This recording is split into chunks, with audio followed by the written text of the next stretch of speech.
Hello student, आज हम कक्षा 12 के रसायन विज्ञान में मोल प्रभाज या मोल अंश यानी मोल फ्रैक्शन के बारे में अध्ययन करेंगे।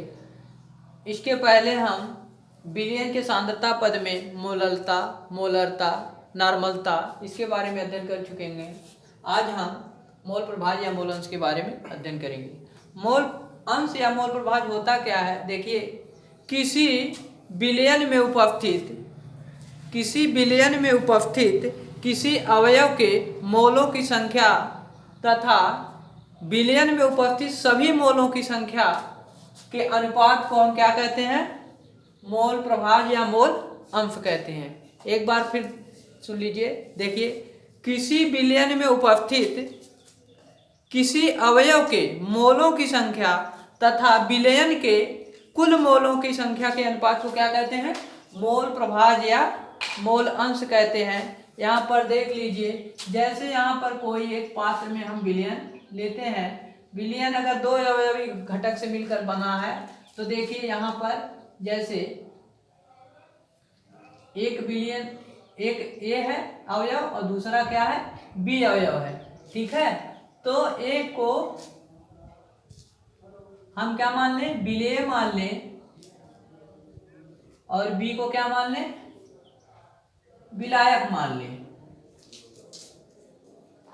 ठीक है, तो विलेय ये के कितने अंश विलयन में उपस्थित है तथा बी के कितने अंश विलयन में उपस्थित है तथा ए के कितनी संख्या मोलों की कितनी संख्या है और तथा बी के मोलों की संख्या कितनी है, पहले इसके बारे में जान लेते हैं। यहाँ पर देखिए, विलेय यानी ये ए के मोलों की संख्या कितनी हो जाएगी?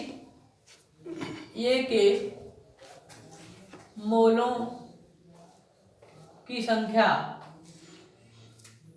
ए के मोलों की संख्या कितनी हो जाएगी? मोलों की संख्या है, मोल की संख्या को हम एन से डिनोट करते हैं, तो ए की मोलों की संख्या हो जाएगी एन ए और बी के मोलों की संख्या हो जाएगी, मोलों की संख्या हो जाएगी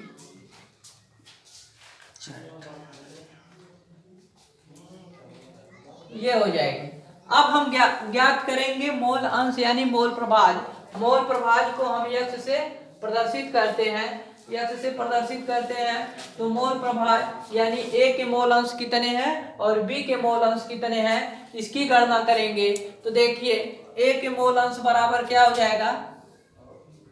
ए के मोल अंश बराबर हो जाएगा ए के मोलों की संख्या, ए के मोलों की संख्या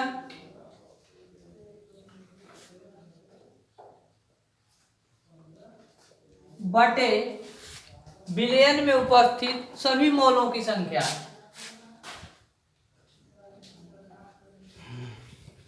बटे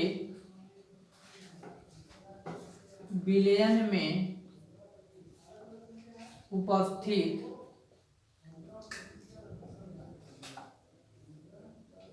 सभी मोलों की संख्या।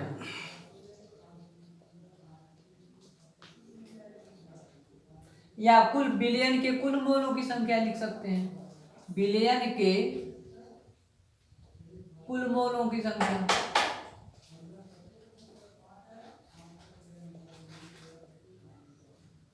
ठीक है, या तो इसको इस तरह से भी लिख सकते हैं, विलेय के मोलों की संख्या, विलेय के मोलों की संख्या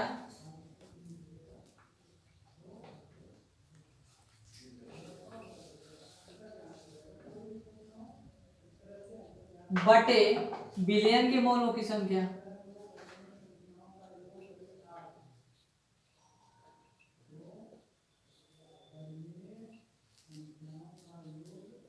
इस तरह से भी लिख सकते हैं। ठीक है, तो यहाँ पर देखिए, एक मोलों की संख्या कितनी है? यानी ए है, तो यहाँ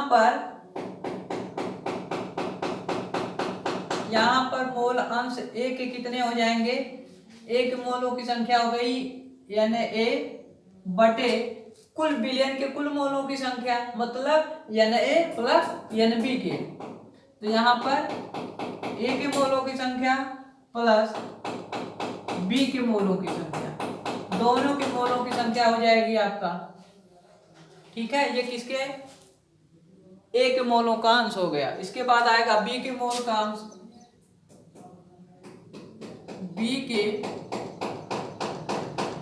मोल अंश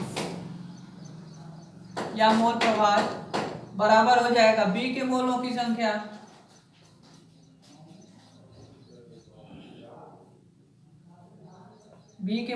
संख्या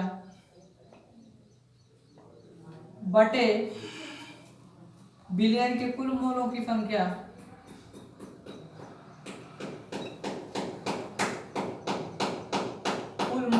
संख्या ठीक है। ये तो इस तरह से, या तो इस तरह से लिख सकते हैं, विलायक बी को हम क्या माने हैं, विलायक माने हैं, तो यहाँ पर विलायक के मोलों की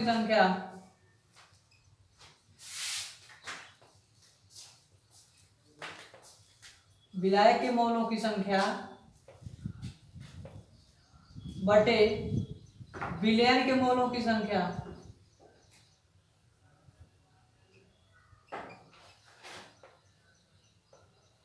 ये हो जाएगा। ठीक है, तो यहाँ पर देखिए विलायक बी के मोलों की मोलों की संख्या कितनी है, तो बी की मोलों की संख्या Nb है। तो यहाँ पर देख लीजिए Nb बटे, ये किसका हम ज्ञात कर रहे हैं, बी के मोलांश ना, तो यहाँ पर बी के मोल प्रभाव बराबर हो जाएगा Nb बटे Na प्लस Nb, ये हो जाएगा। ठीक है, तो हम A के मोलांश और B के मोलांश इस तरह से ज्ञात कर सकते हैं। अगर हमको पूरे विलयन के मोलांश ज्ञात करना हो तो हम क्या करेंगे, इसके लिए देखिए, तो अगर पूरे विलयन के मोलांश को ज्ञात करना हमें, तो यहाँ पर देखिए यक्स यानी A के मोलांश प्लस यक्स बी यानी बी के मोलांश। ठीक है, दोनों को जोड़ देंगे तो हमें क्या मिल जाएगा, यक्स प्राप्त हो जाएगा। यक्स मतलब विलयन का पूरा, विलयन के पूरे मोलांश हमको प्राप्त हो जाएंगे।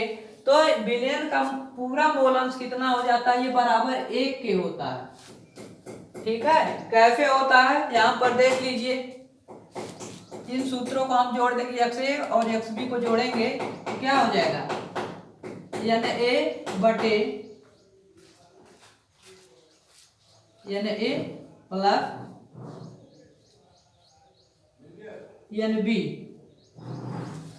ये किसके हैं, यक्स बराबर हो गया प्लस Nb बटे Na प्लस Nb, यानी B के मोलों की संख्या और A के मोलों की संख्या को आपस में जोड़ेंगे तो क्या हो जाएगा, यहाँ पर ये हो जाएगा A के मोलों की संख्या प्लस B के मोलों की संख्या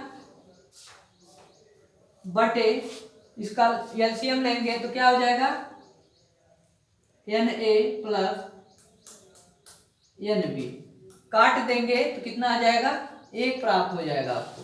तो इस सूत्रों की सहायता से जो है हम क्या है, मोल अंश को जानते हैं और इसी की सहायता से, इन्हीं सूत्रों की सहायता से मोल अंश को जो हम निकालते हैं। और इस सूत्र के आधार पर जितने भी सवाल आपके बुक में दिए गए हैं उन सबको आप लोग हल कर लीजिएगा। इसके आगे नेक्स्ट वीडियो।